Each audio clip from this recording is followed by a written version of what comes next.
வணக்கம் நண்பர்களே, இது உங்கள் மோட்டிவேஷன் முத்து. இன்று நம்மிடம் எல்லாம் இருந்தும் நிம்மதி மட்டும் ஏன் இல்லை? இரவு படுக்கைக்குச் சென்றால் கண்கள் மூடுகிறது, ஆனால் மூளை மட்டும் ஓயாமல் ஓடிக்கொண்டே இருக்கிறது. அவர் ஏன் அப்படிச் சொன்னார்? நாளை என் வாழ்க்கை என்னவாகும்? நான் எடுத்த முடிவு தப்போ? இப்படி சிந்தனைகள் ஒரு சிலந்தி வலையைப் போல நம்மைச் சுற்றி பின்னிப் பொழ்கின்றன. இதற்கு பெயர்தான் ஓவர் திங்கிங்.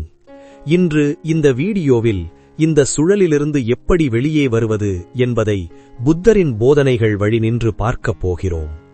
நண்பர்களே, அதிகமாக சிந்திப்பது என்பது ஒரு மெதுவான விஷம் போன்றது. அது உங்களை மெல்ல மெல்ல கொன்றுவிடும். புத்தர் ஒருமுறை சொன்னார், நமது மனம் ஒரு மண்பானை போன்றது. அதில் நன்னீரை ஊற்றினால் அது தாகத்தை தீர்க்கும், ஆனால் அதையே நெருப்பில் வைத்தால் அது சுடும். உங்கள் சிந்தனைகளை நீங்கள் எப்படி பயன்படுத்துகிறீர்கள் என்பதில்தான் உங்கள் நிம்மதி அடங்கியிருக்கிறது. நாம் ஏன் அதிகமாக சிந்திக்கிறோம்? இதற்கு காரணம் நம்முடைய கடந்த காலமும் எதிர்காலமும் தான். முதலாவதாக, கடந்த காலத்தை பற்றி சிந்திப்பதை நிறுத்துங்கள். நேற்று யாரோ உங்களை அவமானப்படுத்தியிருக்கலாம், அல்லது நீங்கள் ஒரு தவறு செய்திருக்கலாம்.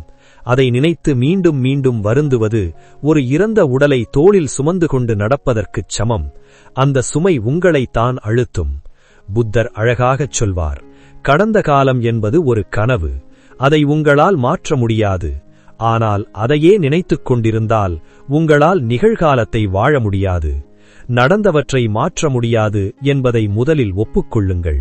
அந்த சிந்தனை வரும்போது அது முடிந்துவிட்டது என்று உங்கள் மனதிற்குச் சொல்லுங்கள். இரண்டாவதாக, எதிர்காலத்தை பற்றிய பயம். நாளை என்ன நடக்குமோ என்ற பயத்தில் இன்றைய நாளை நாம் தொலைத்துக் கொண்டிருக்கிறோம். நாளை என்பது இன்னும் பிறக்காத ஒரு பொய். உங்கள் கவலைகளில் 90% நிஜத்தில் நடக்கவே போவதில்லை. அவை அனைத்தும் உங்கள் மூளை உருவாக்கும் கற்பனை பேய்கள். எதிர்காலத்தை பற்றிய அதீத சிந்தனை உங்களை செயல்பட விடாமல் முடக்கிப் போடும் ஒரு சங்கிலி. அதிகமாக சிந்திக்கும்போது உங்கள் ஆற்றல் வீணாகிறது. ஒரு மரத்தில் இருக்கும் பறவை அந்த மரம் கீழே விழுந்துவிடுமோ என்று கவலைப்படுவதில்லை. ஏனெனில் அது மரத்தை நம்பவில்லை, தன் சிறகுகளை நம்புகிறது. அதுபோல சூழ்நிலையை நம்புவதை விட்டுவிட்டு உங்கள் உழைப்பையும் உங்கள் திறமையையும் நம்புங்கள். புத்தர் காட்டிய எளிய வழி விழிப்புணர்வு. உங்கள் மூளை எப்போதெல்லாம் பின்னோக்கி ஓடுகிறதோ அல்லது முன்னோக்கி பாய்கிறதோ அப்போதெல்லாம் அதை இழுத்துப் பிடித்து இந்த நொடிக்கு கொண்டு வாருங்கள். உங்கள் சுவாசத்தை கவனியுங்கள். இந்த நொடியில் நீங்கள் சுவாசிக்கும் காற்றுதான் உண்மை. இந்த நொடியில் நீங்கள் உயிரோடு இருப்பதுதான் மிகப்பெரிய வரம். சிந்தனைகள் மேகங்கள் போன்றவை. அவை வரும் போகும், ஆனால் நீங்கள்தான் அந்த வானம். மேகங்கள் வானத்தை மறைக்கலாம், ஆனால் வானத்தை அழித்துவிட முடியாது. அதுபோல உங்கள் கவலைகள் உங்கள் மனதை மறைக்கலாம், ஆனால் உங்கள் நிம்மதியை அது நிரந்தரமாக பறிக்க முடியாது. அமைதியாக இருங்கள். அதிகமாக சிந்திப்பவர்களுக்கு புத்தர் தரும் மிகப்பெரிய மருந்து மௌனம். அமைதியாக அமருங்கள். எதையும் செய்யாதீர்கள். எதை பற்றியும் தீர்ப்பு வழங்காதீர்கள். உலகம் ஓடிக்கொண்டிருக்கட்டும், நீங்கள் மட்டும் சாட்சியாக பாருங்கள். அந்த அமைதியில்தான் எல்லா பிரச்சனைகளுக்கும் விடை கிடைக்கும்.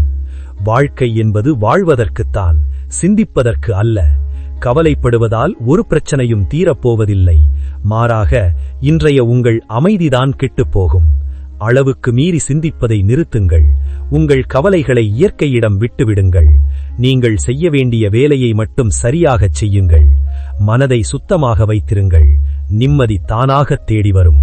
இந்த வீடியோ உங்கள் மனதிற்கு ஒரு சிறிய மாற்றத்தையாவது கொடுத்திருக்கும் என்று நான் நம்புகிறேன். உங்கள் நண்பர்களில் யாராவது எப்போதும் கவலையோடு சிந்தித்துக் கொண்டிருந்தால் அவர்களுக்கு இந்த வீடியோவை பகிருங்கள்.